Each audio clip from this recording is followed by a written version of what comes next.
പിന്നെ കടക്കയിൽ കിടന്നിട്ട് റീല് കണ്ടുകൊണ്ടിരിക്കുകയാണ്. അപ്പോൾ റീല് കണ്ടുകൊണ്ടിരിക്കുമ്പോൾ എന്താ സംഭവിക്കുന്നതെന്ന് വെച്ച് കഴിഞ്ഞാൽ നമ്മൾ ഈ ആക്സിലറേറ്റർ ചവിട്ടി പിടിക്കാൻ വെച്ചാൽ അങ്ങനെ ചവിട്ടി പിടിക്കാൻ.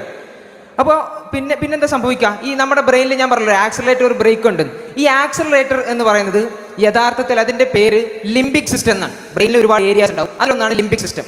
ഈ ലിംബിക് സിസ്റ്റത്തിന് മറ്റൊരു പേര് കൂടിയുണ്ട്, അതിൻ്റെ പേര് റിവാർഡ് ഹബ് എന്നാണ്. നമ്മൾ കണ്ടുകൊണ്ടിരുന്നു കഴിഞ്ഞാൽ നമുക്കൊരു ഇൻസ്റ്റന്റ് ഗ്രാറ്റിഫിക്കേഷൻ കിട്ടുന്ന, പെട്ടെന്നൊരു സന്തോഷവും സുഖമൊക്കെ കിട്ടുന്ന ഒരു കാര്യം നമ്മൾ കണ്ടു കഴിഞ്ഞാൽ എന്താ സംഭവിക്കുകയെന്ന് വെച്ച് കഴിഞ്ഞാൽ ഇത് വീണ്ടും ഇത് കാണാൻ പ്രേരിപ്പിക്കും അല്ലെ. അതുകൊണ്ടാണ് 5 മിനിറ്റ് റീല് കാണാനിരുന്ന നമ്മൾ 5 കിലോമീറ്റർ റീല് കാണുന്നത് അല്ലെ. 5 മിനിറ്റ് റീല് കാണാനിരുന്ന നമ്മൾ 5 കിലോമീറ്റർ റീല് കാണുന്നത്. അപ്പോൾ നമ്മളിത് കണ്ടുകൊണ്ടിരുന്നു കഴിഞ്ഞാൽ ഈ റിവാർഡ് ഹബ് വീണ്ടും അല്ലെ അതിലെ സിഗ്നൽസ് അതിലേക്ക് ഡോപ്പമിൻ വന്നുകൊണ്ടേയിരിക്കണം. നമ്മുടെ ഈ ബ്രേക്ക് എന്ന് പറയുന്ന പ്രീ ഫ്രോണ്ടൽ കോർട്ടക്സ്, ബ്രെയിനിന്റെ മുൻഭാഗത്തൊരു ഏരിയയാണ് പ്രീ ഫ്രോണ്ടൽ കോർട്ടക്സ്. ആ ഏരിയ പിന്നെ പതിയെ നശിച്ചു പോകുന്നതാണ്. അതിന് ബ്രെയിനിനൊരു ഫംഗ്ഷൻ ഉണ്ട്, അതിൻ്റെ പേര് ന്യൂറോ പ്ലാസ്റ്റിസിറ്റി എന്നാണ്. ന്യൂറോ പ്ലാസ്റ്റിസിറ്റി എന്ന് പറഞ്ഞാൽ use it or loose it. നിങ്ങളത് ഉപയോഗിക്കാം അല്ലെങ്കിൽ അത് ഇല്ലാതായി പോകും. ഇതാണ് ബ്രെയിനിന്റെ ഫംഗ്ഷനിങ്, അങ്ങനെയാണ്. അപ്പോൾ നമ്മൾ ഈ ആക്സലറേറ്റർ ആയിട്ടുള്ള ലിംബിക് സിസ്റ്റം ചവിട്ടി പിടിച്ചു കഴിഞ്ഞാൽ നമ്മുടെ ബ്രേക്ക് ഫംഗ്ഷനിങ് അല്ലാതായി മാറും.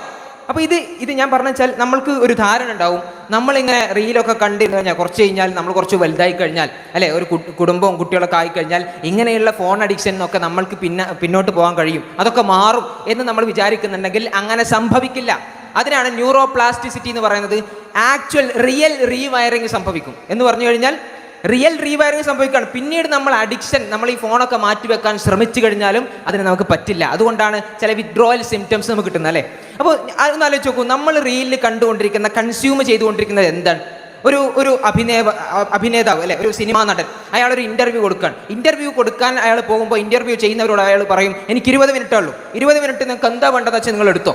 പക്ഷേ അയാൾ ആ 20 മിനിറ്റ് അയാളുടെ ടൈം അയാൾ നോക്കി അയാൾ കൊടുത്ത 20 മിനിറ്റ് സാധനം തഗ്ഗുകളാക്കിയിട്ടും ദ ബോയ്സ് എന്നൊക്കെ പറഞ്ഞിട്ട് നമ്മളിങ്ങനെ കുറേ റീലുകളാക്കി കണ്ടുകൊണ്ടേയിരിക്കുകയാണ്.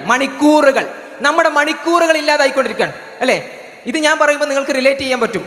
അല്ലെങ്കിൽ ചില സ്പോർട്സ് മത്സരങ്ങൾ, ചില ഫുട്ബോൾ മാച്ചുകൾ അല്ലേ, അത് നമ്മൾ വീണ്ടും കണ്ടിരിക്കുകയാണ്. നമ്മളുടെ ടൈമിനെ കുറിച്ച് നമ്മൾക്ക് വലിയ ധാരണയൊന്നുമില്ല അല്ലേ. ആ രീതിയിലേക്കാണ് നമ്മളുടെയൊക്കെ അവസ്ഥ. അവിടെയാണ് നിങ്ങൾക്ക് ക്യൂറേറ്റർ, നമ്മുടെ ക്രിക്കറ്റ് പിച്ചിലെ ക്യൂറേറ്ററെ കുറിച്ച് അറിയില്ലേ, അയാളാണ് കളി എങ്ങനെ മുന്നോട്ട് പോകണമെന്ന് തീരുമാനിക്കുക അല്ലേ.